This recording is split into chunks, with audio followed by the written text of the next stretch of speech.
We have the coins, shake. You gently drop them on the table. And when we look at these, this is the yin side, this is the yang side, and that's the yang side. So you can see the difference between the yin side and the yang side here in the diagram. And then we start at the bottom. So this is throw number 1.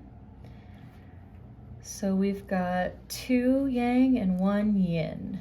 So if you've got 2 yang and 1 yin, you draw a straight line and a straight line.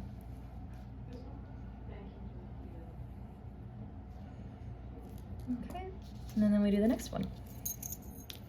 Throw number 2, 2 yin, 1 yang, 2 yin, 1 yang. So you draw an open line and an open line.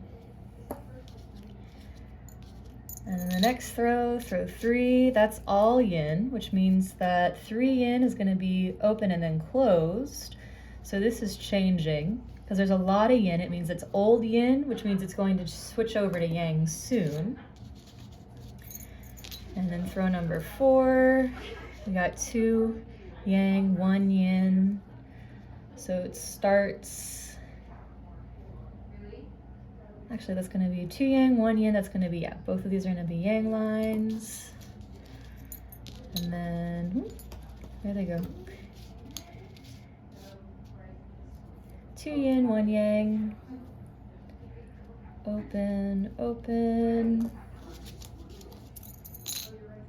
And finally we got 2 yin and a yang. Okay, so we have the lower trigram, the upper trigram. So we're gonna read each trigram using now this table. So this is the present, we'll just do the present. So the lower trigram is yang on the bottom and then 2 yin lines. So we'll look for, here's yang on the bottom and 2 yin lines. So that's where we start with the lower. And then the upper is the same, it's yang on the bottom and 2 yin lines. So it's that one. So 51 is gonna be the number of the present. And then we just do the same for the future.